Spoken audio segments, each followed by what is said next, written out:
Wow, I gotta say, thank you so much.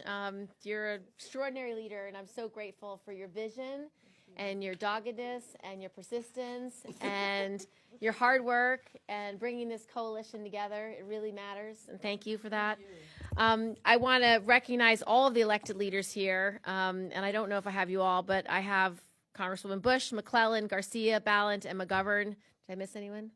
No, good. And Jackson, right behind me. Yeah, but he's right here. He's right here. He's right here.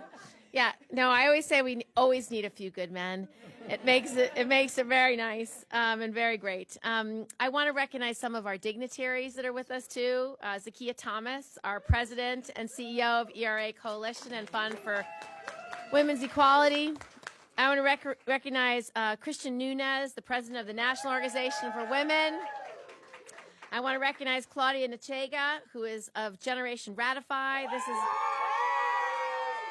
This is an incredible coalition that we've built around this resolution, and I want to thank you all for being leaders and being advocates and making a difference.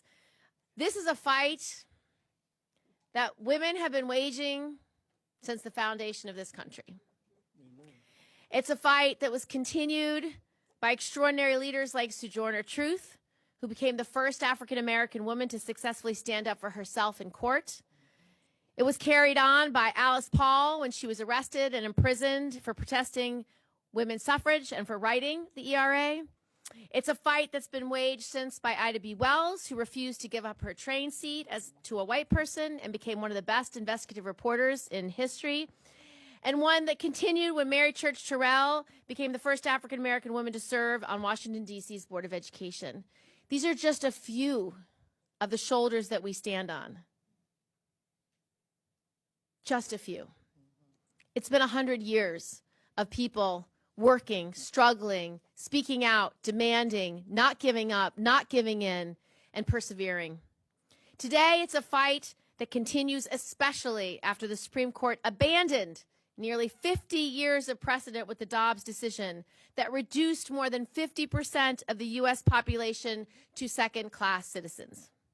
They declared that 51% of this population does not have equal rights, does not have rights for reproductive care, does not have rights to health care, that doesn't have basic civil liberties and bodily autonomy, and no right to privacy in any sphere of their lives. That's been pushed by ultra-right-wing legislators around the country to deny women the right to travel, the right to privacy in their emails and communications online with their mothers, the right to travel across state lines to bring a 10-year-old girl to a state to get safe abortion care after being raped. That right to privacy is being denied in every sphere of these women's lives. Given the events of this past year, it might seem surprising that we're actually just one signature away from correcting all of that.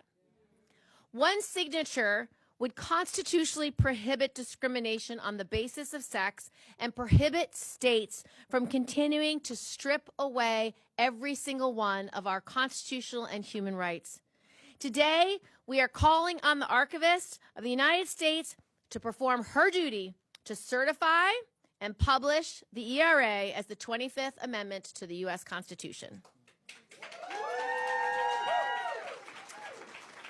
With this resolution, we are making clear that the Equal Rights Amendment has been properly ratified.